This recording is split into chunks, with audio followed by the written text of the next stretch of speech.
Now it was on to Wellington Farm USA, a 60-acre open-air interpretive museum designed to give visitors an experience in the life of rural mid-America during the Great Depression. Through a series of displays, a wide variety of exhibits, and beautiful natural settings, the park provides a variety of educational, recreational, and cultural opportunities for visitors to northern Michigan. The village is a recreation of a village in northern Michigan during the 1920s and 30s. The first thing we did was jump on a wagon with the other tourists and were taken to a little town. Along the way and through the fields, we seen the replicas of yesterday. We were soon winding our way through the woods filled with autumn beauty. When we arrived, the first place we encountered was an old church that they still hold weddings and services.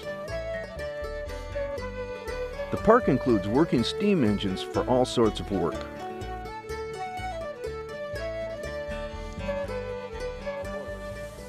There's water running tubes. This is the firebox back here.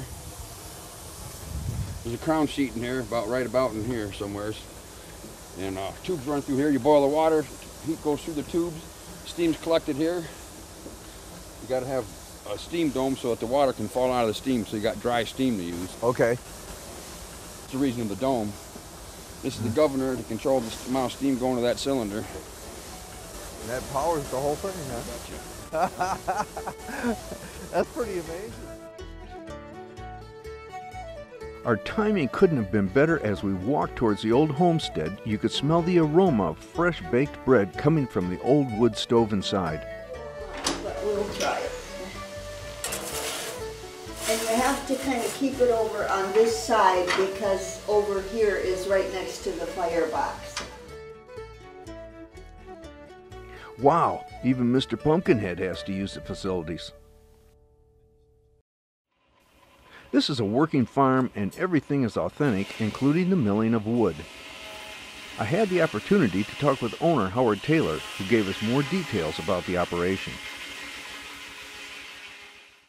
When you're up here traveling in the fall, you go down the road, you're looking at the beautiful colors, you see an old barn sitting back in the woods, you've got it color all around it, and you think just how beautiful it is, but you also start thinking about the farm a little bit and what it must have been like 100 years ago or more running a farm.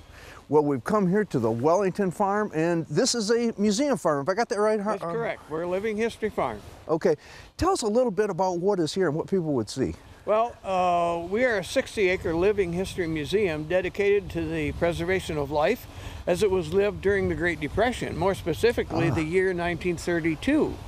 And here on the farm, which is a working farm, we not only work all the tillable, which we have about 35 acres of tillable, but we also have a grist mill, a sawmill, a blacksmith shop, a carpenter shop, a big machine shed, a summer kitchen, and we have a church.